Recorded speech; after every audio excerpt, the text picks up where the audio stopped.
Uh-oh. Yeah, it is recording now. Yeah. So Okay. what exams did you give for your Princeton admissions? So I first of all, I got my first degree at Yale and I got my PhD at Princeton. So after I got after I did my first degree in English literature at Yale, uh, I graduated summa cum laude and I was a scholar of the house in English literature and women's studies. Then I got a master's degree at the University of Virginia. And finally, I went to Princeton for my PhD. Why am I telling you all of this? Because the first two times I applied to Princeton, I didn't get in. I didn't get in undergraduate. I didn't get in for my master's, though I got on the waiting list. And I scheduled an appointment with the chair of the English department, a wonderful medieval scholar named John Fleming.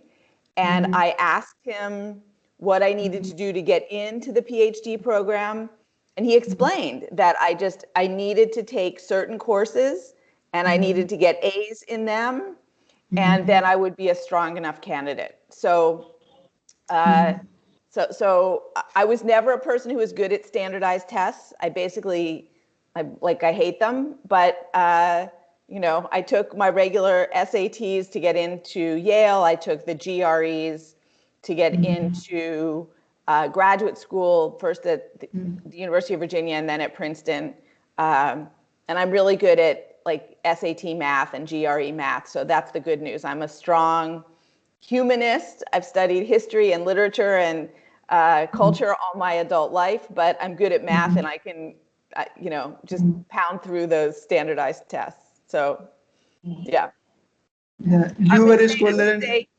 this year, standardized tests are really not as important as usual, and some places aren't looking at them at all for undergraduates, including Princeton, because in the U.S., because of COVID, it's just been very challenging for students to have access to standardized tests. So this year, students, standardized tests are really not a key factor like they usually are. And I think they'll be less so over time also. Yeah. Why do you think so? Why do you think this standardized test will will not be a factor for admissions? So that's a big question. But I think the goal is to give students what colleges, people in admissions call. I worked in admissions at Rutgers when I was a professor at Rutgers, the State University of New Jersey. And what people in admissions say is they're looking for a holistic view. They're looking at the whole person. And, standardized tests are one way of looking at your academic achievement. But because, people with money and privilege have more access to test prep, they have more access to higher test scores. So the tests are inherently biased because not everybody gets the same prep for the test. So there's really, that's a limit of the test. The tests are inherently biased just in the kinds of questions they ask and the way they ask them. Different types of learners, do have different outcomes on different tests. The ACT is very different from the SAT, for instance. So I just think it's one factor, but it's not the most important factor. The most important factor is your classes and your grades and your transcript and challenging yourself and going above and beyond what's required in school and showing, a love of learning and a curiosity for learning and a thirst for learning. That's the most important thing across the board. Yeah. So does Princeton offer any scholarships? Did you get one? Did I get a scholarship? Yeah. Yeah, so when I went to college, my father had just died, and my mother was very young. She was 41 years old, and she had two I'm teenage sorry to hear daughters. that. Thank you, thank you. She's a survivor. She's a tough woman. She's 87 years old now, so we all got through that hard time. But she paid for my undergraduate education. She made monthly payments to pay my undergraduate education. my master's degree and my PhD at Princeton were completely paid for by those universities. I got a full fellowship to the University of Virginia for my master's and a full fellowship to Princeton for my PhD. So I'm very grateful to those places for allowing me to be so happy and to study there. Nice, ma'am. So, do you have any advice for admissions at Princeton? I do. You know, first of all, it's hard for anybody to get into Princeton. It's kind of a matter of both tenacity and also luck, right? But how can you set up your own luck? How can you be, you know, there when the door of luck opens for you? I think the first thing is to really think about the difference you want to make in the world. Like, why are you here? This might be a big question for 17, 18-year-old, but you know, the universities are looking for students who are hungry to make a difference. You know, there's like big problems in the world that my generation not only didn't fix, we may have even made them worse, right? We just, climate change and people's challenges communicating across our differences, and democracy, small d democracy, making access, you know, equal for everyone. These are huge, important challenges that face each and every one of us and all of us together. And colleges are looking for people who want to solve those problems, not just somebody who wants to graduate and make money and just keep things the way they are. Like, we're at a real inflection point in human history, and we either figure out how to collaborate and solve these problems, or, you know, it won't be a long time until the world's over. So universities are looking for problem solvers. They're looking for good human beings who are interested in working collaboratively with other human beings, diverse, different human beings, to solve these big problems. That's the most important thing. Figure out what's your superpower and use it to make a difference in the lives of other people. Yeah, that's really what do you love and what can you do to really help others? Yes, ma'am, that's a good advice for all the undergraduate students applying to the University of Princeton. So, do you have any advice for financial aid? So financial aid, you know, at a place like Princeton, they will give you, your families, almost all of what they call demonstrated financial need. So if you're from a family with low economic, you know, limited economic means, then Princeton will support you because you don't have the money. So that's a great thing. You don't have to, if you need money, Princeton will get you the money. But most places don't have as much money as Princeton has to be that generous and egalitarian. So then what do you do? In the United States, there are all sorts of scholarships for all sorts of students who have all sorts of experiences. And there are many websites where you can go and just, you know, sort easily through these lists of thousands of scholarships and then apply to them. Now, why is this interesting and important? Because, you know, you can get scholarships for all sorts of things. You can get scholarships for being a student who's from India. You can get a scholarship for being a student who wants to study, you know, a special kind of like biomedical engineering. So if you know, if you're really honest about yourself and you know yourself, both what you're coming from and where you're going, there's a lot of different scholarships. It's work, like you have to identify them and you have to apply for them, and a lot of them require writing. And there's a free course on my website where you can learn how to write those scholarship essays, because I think it's really important that students crack the code on all the writing that's required for admissions, so you can really get to the best place and the best fit for you, how you learn and who you want to be, the best fit for you with the least amount of debt when it's all over, because you don't want to graduate from college with a lot of debt. That's just crushing. and as little debt as possible, as much scholarship money as possible is the goal. Okay, I will attach the link of your website in my description box. Yeah, so the link Okay. is, let me see if I can put it in the chat to you here. It is,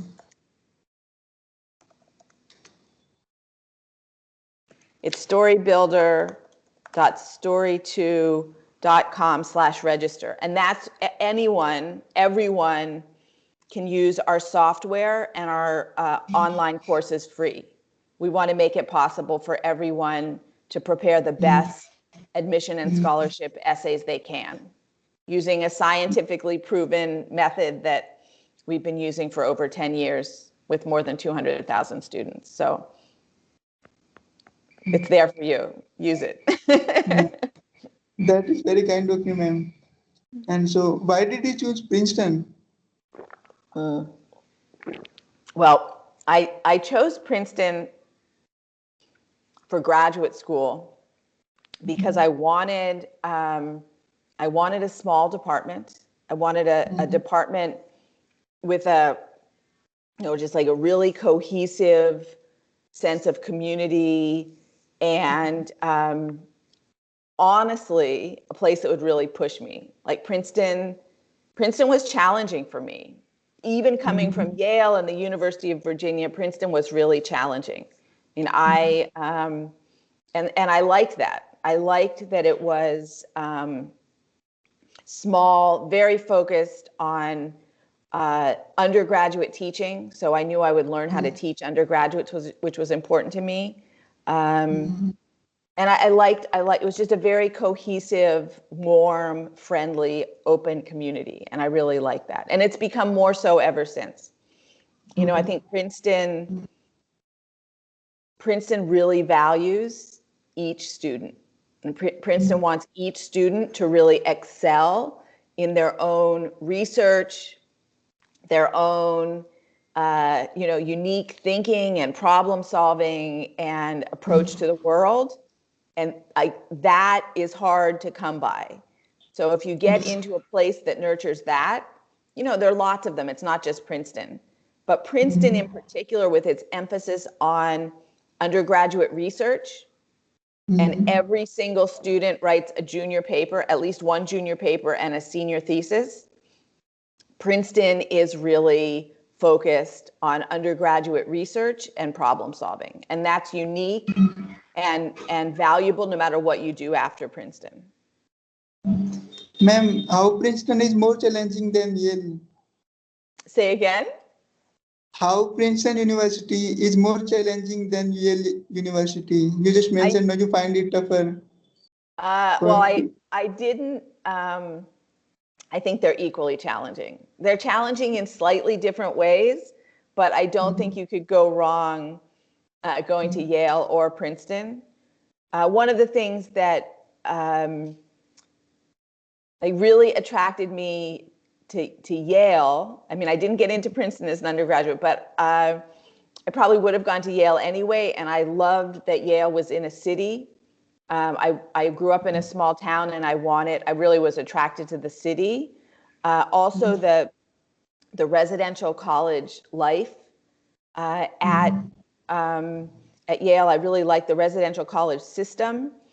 And at the time, when I applied to undergraduate, I was really looking for a place that had women's studies and feminist activism. And at the time, Yale had a lot more of that than Princeton. I think Princeton has really done a great job to open up all of its, programs around gender and race and sexuality. I mean, and international, all sorts of diversity. Princeton has really focused on this for 20 years, very strong focus on becoming more diverse and more a place where people talk about difference. So Princeton's a lot different now than it was when I went there for my PhD. But there's factors other than like the university. A university is in a place, a university is a community, and like I think it's important, like, what kind of community will you know yourself, where will you thrive? Like, will you do better in a small college or a big university? A small town or a big city? You know, these are things that only you can know about. Each person can know about themselves. No one can know this for you. Also, like, how do you learn, right? If you're a person who has different ways of learning, then pick a place where that will be supported. If you need additional, support of any kind, learning help, emotional help, be honest about those things and go to places where you will get that help. Because you are who you are. We're all who we are, and we all have, things that we work on to improve all the time. Yes, ma'am. So, what is your number one complaint about your school? Which one, Yale or Princeton? Yes,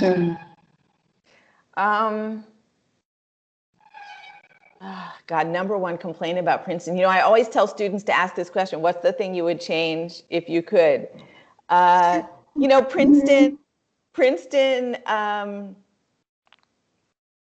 Princeton is a very conservative place, and this is both its strength. This is both its strength, and I think its greatest challenge. The strength of conservatism is you don't change things willy-nilly. If something is a tradition or something that has nurtured a sense of community, you don't change that easily. But if you look at what Princeton did just this year, right? Changing the name of the Woodrow Wilson School, getting rid of the name of someone who is a president of the United States, getting rid of that name because as president, he enacted laws and he made decisions that discriminated against Black people. And Princeton decided that in the year 2020, it was no longer acceptable to celebrate such a person, even if they had been president of the United States. And I really applaud Princeton for this. This is a sign of how far Princeton has come and how much Princeton values every single student who is a student there or who applies there or comes to a program there. That was a big decision for Princeton to make. And Princeton doesn't, because they're conservative, they don't make decisions like that lightly. But when they make a decision like that, they'll put all of their energy behind it. And I love this about Princeton. I love the innovation and spirit of entrepreneurship. Along with that, like, if it's not broken, we're not going to change it just because of the times. Like, I'm structurally conservative myself, but also driven to change the things that will make the world better for everyone, more democratic, more just, more fair for all people. So I think Princeton is committed to both of those things. Yeah. So if you could change one thing about this college, what would it be? Princeton? Yeah. I would make it available to more people. Because if you have all the money that Princeton has and all the resources that Princeton has and all the assets that Princeton has, you shouldn't be stingy. And just beyond the borders of Princeton, just in Trenton, New Jersey, there's thousands of students who could benefit. And so Princeton should be less stingy with its great resources, especially in its local community, That's what I would change. Do you want to give local students more chance to get into Princeton University? Not just to get into Princeton University, to really have access to Princeton, to have access to Princeton students, access to Princeton professors. I mean, not everyone will get in. If you're going to admit another 100 students, you should, use the same admission system you use for everybody else. But there's a lot that's good a university can do besides just admitting people. A lot. They can give access to their resources, right? They can give access to their resources. Yeah, Yeah. yeah, So exactly. yeah, Access to their yeah. resources for sure. Yeah, ma'am. So how accessible are administrators, registers, and financial aid officers at Princeton? Princeton's a super accessible place. I mean, you can, you know, when it's not COVID, you can sit outside anybody's door and go to their office hours, even the president.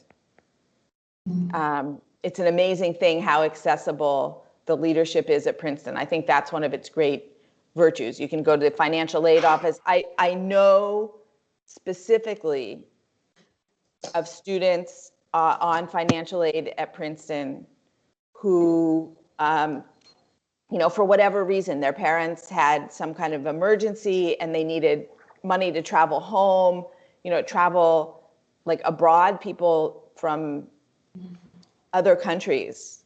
And and the financial aid office helped them out with emergency funds. I think Princeton is the leadership is very, very accessible across the board, everyone, professors, Okay.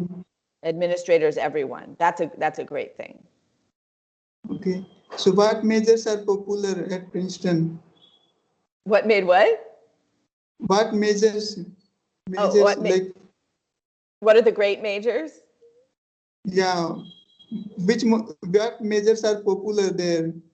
So Like computer science obviously, or yeah, obviously engineering. Like the engineering school is very, very popular. International affairs, like government, international affairs, all of those things that are housed in what's now the Toni Morrison School. Um, and all of the humanities. Well, very strong math, sciences, but also the humanities, English, French, Italian, art history. The history department is, one of the world's really great history departments. And then there's the really great programs at the intersection of, traditional departments. So African American studies, gender studies, literature, comparative literature, all of those programs are very strong. ma'am, how easy or difficult is it to enroll in the courses you need? Were you able to take most of the classes? So it's the early level courses, the larger courses are pretty easy to get into if you have completed any of the prerequisites. Like if you've taken the math courses you need for a certain economics course or a certain physics course. The upper level courses are often small by design, so everyone gets to, participate equally. So some of those courses, you might need to be a major in that class. You might need to be, and sometimes it's really challenging. I remember, two of my children went to Princeton, and both of them had the experience of the wonderful experience of getting into an upper level advanced seminar when they were like, in their first 1 or 2 years at Princeton. And then it's later, and there's some course that's really important that they really want, and for some reason they didn't get it. But, there's so many good courses that it all works out. But one of the real values of a Princeton, one of the things that's really great about a Princeton education is lots of small classes where you really get individualized attention.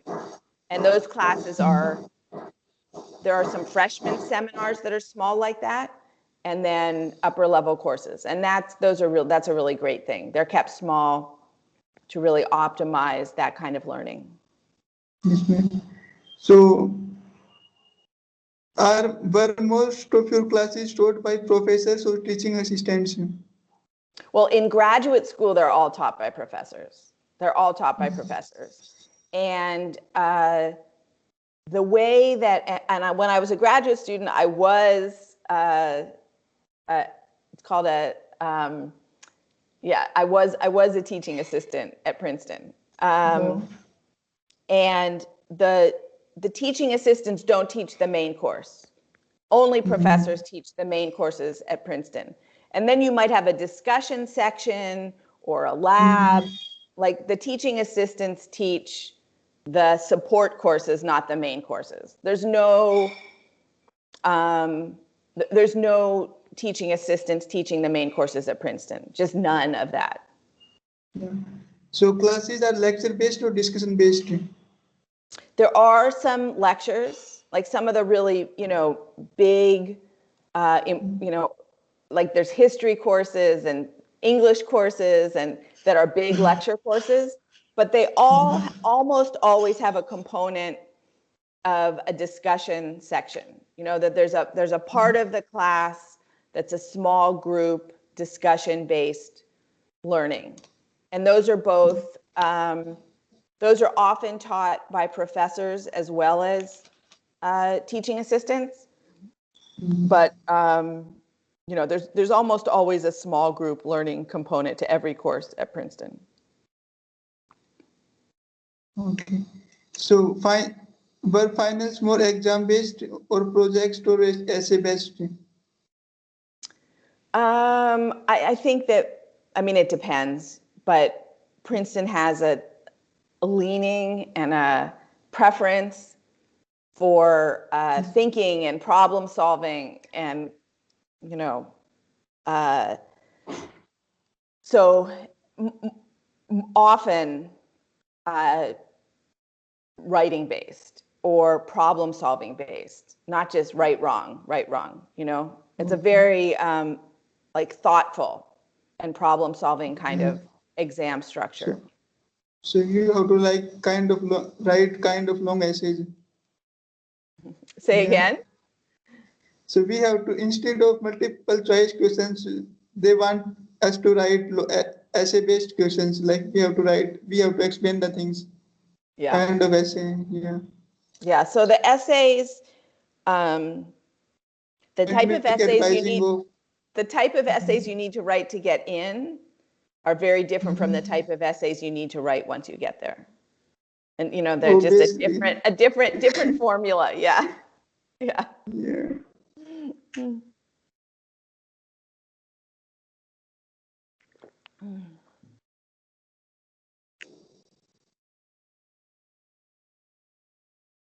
Can you hear?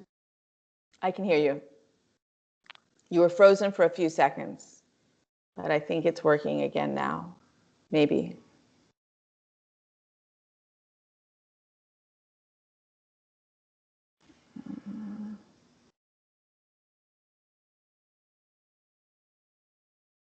How this could be possible? This is better. How satisfied are you? Yeah. How satisfied are you with academic advising? Academic advising. Yeah. I think the academic advising is really,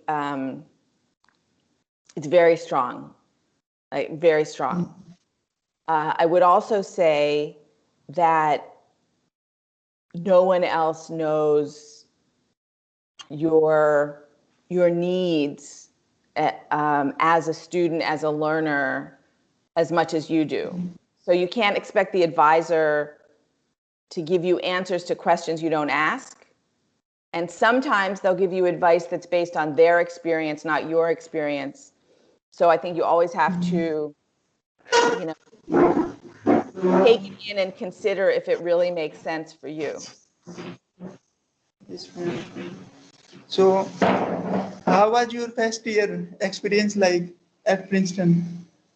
Well, so my first year at Princeton, I was a graduate student, and I wasn't living on campus because I was married, and I lived an hour away from campus.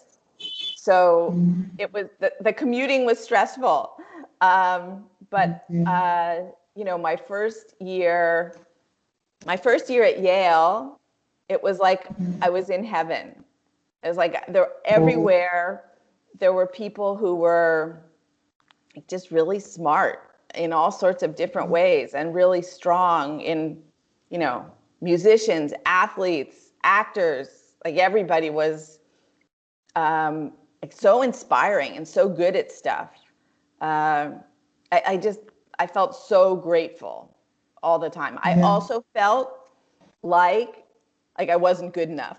I was so scared that I wasn't good enough that I was like working, so nobody would Yeah. catch on that I wasn't good enough. I was the whole way through graduate school and even as early years of my career, and Mhm. even some days still, I just have this feeling like I'm not good enough. I mean, I listen to it a lot less than I did then, but yeah, my first year was very stressful because I was doing great. I was getting A's in all my courses. Um, but I still felt like I wasn't good enough. Why If you're, so? if you're listening to this, you are good Mhm. enough. You are whole and complete exactly as you are, and trust yourself. Trust that you are good enough. That's the most important thing I have to say. So, yeah, so what made you think you were not good enough? I was trained, my my um, my parents grew up poor, and they were always working to survive. And I think Mhm. that mentality really got drilled into me. If you don't work really hard, you won't, it's existential. If I didn't work, I wouldn't live, you Yeah, know? but there should be some instance like that made you feel that you are not good enough. I mean, working hard is a different thing, right? And thinking that you are not good enough is a different thing. I don't know. I don't know. It's like really, it's part of what I got as a child was this feeling of, whatever it is, it's not enough. Yeah. I definitely, as I say those words today, Mhm. they feel really alien. Like I'm watching that young girl who was so talented and so creative and full of energy and life. And I'm looking at her and I see, oh my God, she could have believed in herself. She could have, that young Carol could have, didn't need to have all those fears. I didn't need to have all Mhm. those doubts, but I did. Okay, okay. So, what was your typical day like at Princeton? So a typical day at Princeton, when I was a graduate student, I would commute to Princeton. I would work in the library in the morning. Most of my classes were in the afternoon or the evening. Graduate classes are mostly seminar based, so it's 2 or 3 hours at a time. And yeah, and then the meal times are great. Like meals, I would hang out with other graduate students or professors. A lot of great discussions over food. And then after my last class, I would either take the train home. I usually took the train, or sometimes, depending on the timing, I would drive there. If I had to drive home, if it was late at night, I would drive rather than taking the train. But first of all, I had to get there, and then I just hung out in the library. I lived in the library. Oh, nice. So, ma'am, how much time did you spend studying per day? Oh, wow. Studying per day. How many hours? Many. 5, 6? A lot. A lot. In excluding lecture hours, right? Yeah, yeah. That. No, excluding classes. This is outside of classes. And this is true of undergraduate and graduate even more. I still feel that what I know is such a small piece of all the things in the world that can be known that I give as much time to learning as possible. Yeah, that's And very good to know. that's why college was amazing. It's like, oh my God, there's so many people, so many books, so much to learn. I was really happy. And that way of being, you carry with you after college. Like it's just really that I wanted that when I was a child. And I found it. So that it's a gift. It's a tremendous gift to be able to have that. You know, I think of studying as like just being alive in the world of ideas. It's quite liberating. Ma'am, what is your favorite place to study at campus? My favorite place to study was in the basement of Firestone Library, for sure, at Princeton. Oh, The library is okay. gorgeous. So did you spend most of your reading time, most of your studying time there only? Let me think. There are a couple places where you can eat and study. So that I would, you know, go there. Chancellor Green is a place that has this really nice, like two different places you can eat and open your books and study. But mostly I just moved around in the library. You know, I'd get tired or bored and I'd go to a different, like a place where the light was different. Or if it got noisy and I wanted quiet, I'd go to a quiet place. If it was quiet and I wanted the buzz of people, I'd go to a noisy place.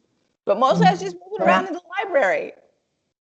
Ma'am, like, do students still go to libraries in this internet era? Like, I'm just wondering, like they have internet, all the students have internet connections. Would not they just go into their dorm room and study or hang out with friends outside? I mean, that's a great question. One thing that I really loved about Princeton was the rare book room. Like I studied 17th and 18th century women's poetry. And Princeton had an extraordinary collection of first editions of 17th and 18th century women writers. And so those first editions, like, you know, you have to like treat them in this special way. You can't touch them. You know, you have to turn the pages a special way. You can only get one or two books at a time. That experience of rare books and manuscripts was very much a part of my that was just like essential key component of my Princeton experience. And like you can get close to that with pictures online, but it's not the same. Like I studied, you know, I spent a lot of time at Oxford, at the Rare Book Room, Beinecke Library at Yale, and all these little county record offices all over England, reading these manuscripts and first edition books. And that was a very in-person, live in-person learning experience. So, ma'am, Also, what did you do? the people in the library. Like college is a community. Yeah. You know, a college is a community. Yeah, go ahead. Yes, ma'am. So, what did you do on the weekends? Study more. Studying? Yeah. I'm not a big party person, so I didn't do that. I loved theater. I loved music. I loved, you know, going to lectures, and I wasn't a big party person. Same here. So, what students doesn't fit in the college, Princeton? Does not fit in.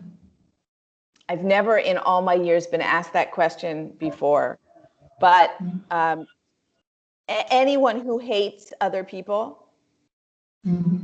forget it. Why would Anyone who, what? I haven't met a person who hate other people. Maybe they hate one or two people who like everybody. In this country right now, there are a lot of people who are driven by hate. There are a lot of people who are doing very dangerous and violent things based on hate. And I think that is something we all need to, you know, take a stand against that.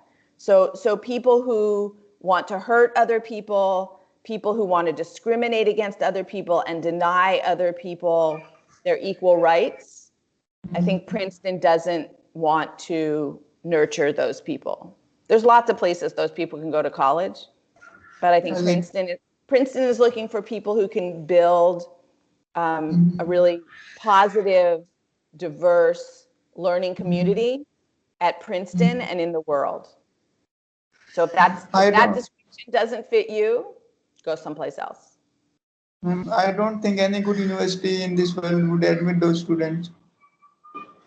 Anyways, next question is, I think what some were, places, I want to agree with you. I want to agree with you. I want to I mean, agree with you. some colleges might, but like most of the good universities would not accept. Every college would want their students to make this place better. But that's what I have been hearing. Like you are more experienced, so you know obviously more than me. I'm gonna bet with your optimism on this one. Thank you. Ma'am, what what were the most popular clubs and student organizations? I can't really speak to the clubs at Princeton because I wasn't an undergraduate there, but I can say that there are a few components of the undergraduate experience that are really key that make Princeton like unique and different from other places. One of them is the eating clubs, like the places where you go for your meals, junior and senior years at Princeton. That's a really key component of the culture, and getting into those clubs. That's just a whole big crazy scene, like unique to Princeton. Um, Princeton has a really strong arts culture. So theater and dance and music, writing, many great writers teach at Princeton. Toni Morrison taught at Princeton. So I think those are, that's not clubs. Debate is very, very popular at Princeton. And community service. Like a lot of people do really valuable community service. So, ma'am, what do students enjoy most about this college?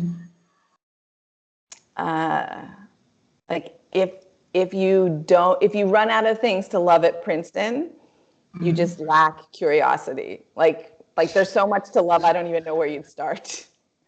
It's like what Samuel Johnson said about London, right? When you're tired of London, you're tired of life. And like Princeton's the same. When you're tired of Princeton, you're tired of life.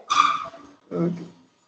So, what kind of things are there to do in Princeton's hometown? So Princeton was really important in the American Revolution. So there's a lot of early, colonial history. The buildings at Nassau Hall has a whole history. Also, lesser known, there was a very interesting and rich African American history in Princeton. Both people who came to Princeton as the servants and slaves of students at Princeton, and also free Black people who lived in the community around Princeton. And and there's been a lot of writing recently about that community. In the town of Princeton, there's a great little like local food culture, like organic and natural and local food culture that has grown up in the last like decade. So good restaurants. And lots of exercise. So walking and running and biking and rowing, lots of outdoor sports. Okay. So, ma'am, where do students tend to hang out on or at campus? So the Princeton built a campus center, a student center called the Frist Campus Center, and they combined an old building, Palmer Hall, with like they added this big new structure out the back. And it was designed, it's like right in the middle of campus. It's designed to be a place where people hang out.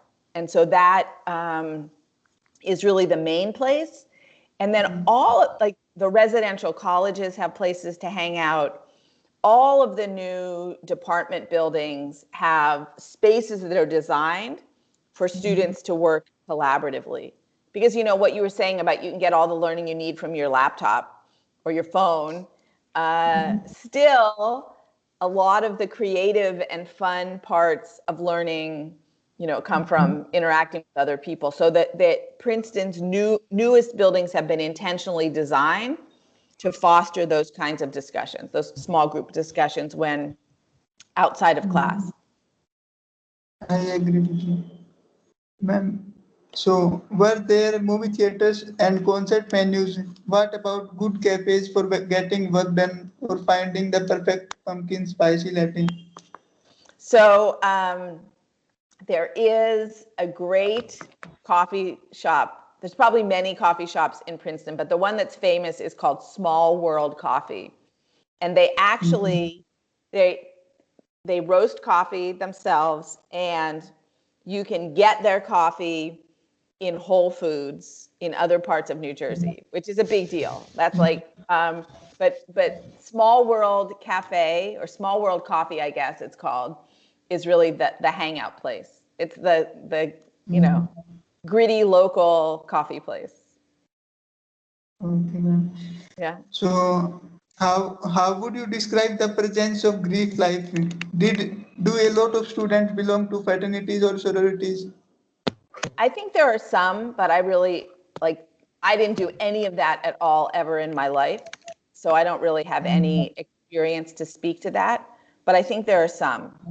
I think there's some. Okay. So what was party scene like? Party What is scene, what? ma'am. Party What is scene, party party scene. scene like? The parties are, well, right now there are no parties. Right now there's no any of that. Virtual parties only. But I would say the social life tends to be organized around the eating clubs and the residential colleges. Okay. So was it easy to get around campus or get off campus without a car? Yes, but you probably want to like have a bike. Like if you're Okay. going So to leave what? campus and go any distance, you need at least you need a, well, you can walk. There's a lot you can get to by walking, but you know, a bike really helps. Yeah. So what transportation options are there around campus? Like walking and bike. There might be there must be a campus bus, but I never used it even once. Oh, why? Never, ever even once. And you know, to get in and out of Princeton, you need a car. You need to take the train or have a car. Like those are really, I guess, buses, but really, you know, New Jersey, the train, people, you know, often use the trains, New Jersey Transit trains. Okay. Princeton So is a is it small town. Princeton is a small town. small town only? Okay. So is it safe around to walk around at night? What Yeah, kind of safety measures are in place? it's completely safe. It's completely Yeah. safe. Yeah, I think it's completely safe. So what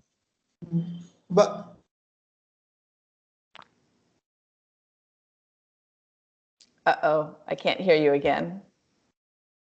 gosh. Can you Okay, hear me now? yeah. Yeah. So what is dome like?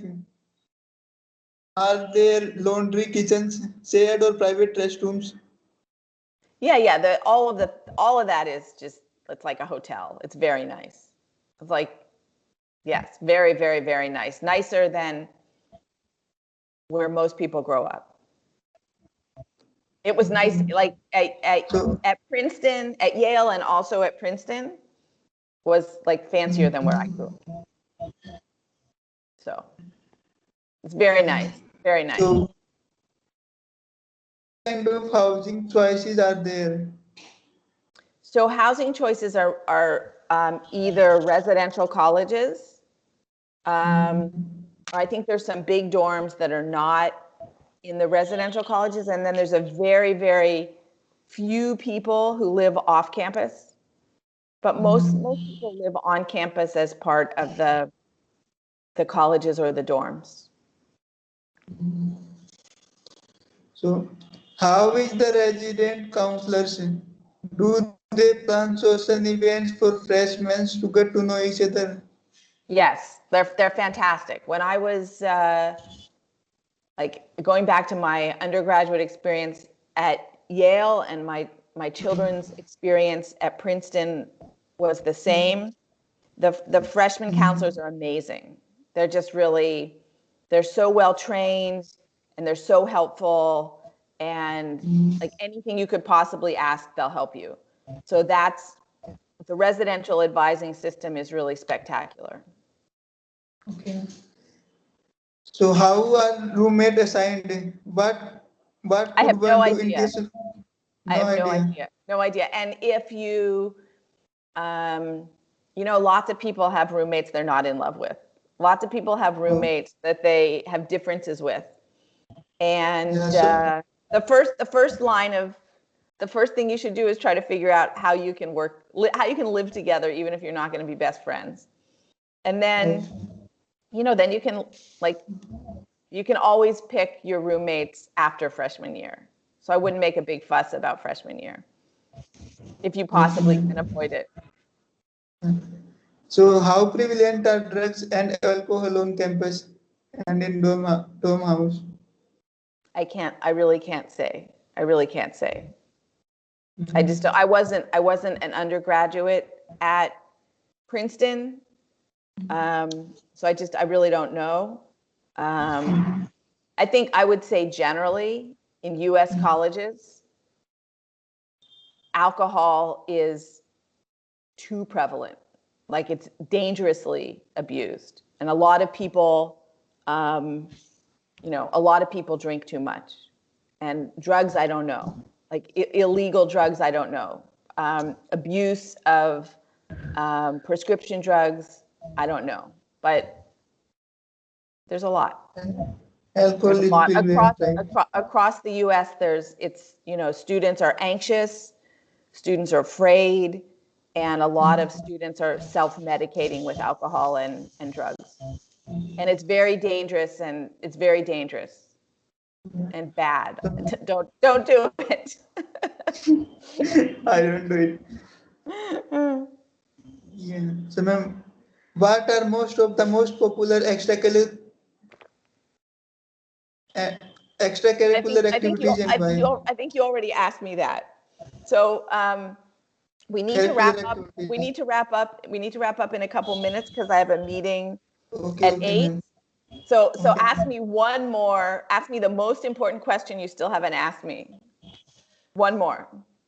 Okay. Answer the question which I did not ask and I should have asked you. You're really good at this. You should be a reporter. Thank you. I think you should ask me. Okay. You should, Sports. here's what you should ask me. Okay. Yeah, If you, but it's like, Carol, if you had your life to do over again, what would you do differently? And I would say, what would you if I were looking back at my 17-year-old self who made her own clothes and was full of so much like creativity, but also so much doubt, I would just say, you know, things are going to work out. They're not going to work out the way you expect them to, but they'll work out. It's going to be okay, and you have what you need. Yeah, I just realized it You are before a enough. couple of Yes. days. Yeah, I Like just this whole, realized it before I think couple of days. Yeah, that yeah. if you are doing things, they are not going to turn out completely you want, but somehow they will turn out nicely. Like I mean, not And perfectly, but and yeah, also will turn out. you know, failure is for learning. So if Yes, something's ma'am. going wrong, be curious. It's like, oh, cool. What can I learn here? And Yes, then, ma'am. it's all good then. Yes, ma'am. So it was very nice talking to you, ma'am. I cannot imagine we have talked for 1 hour. It seems like it's just 5 or 10 minutes. So, ma'am, can you send me the recording on my I Gmail? will. I will. It Or was really fantastic. Thank you so much. I'm really thank touched you, that ma'am, for the you interview. you found me and that you're giving me a voice to other students. So thank you very much and good luck.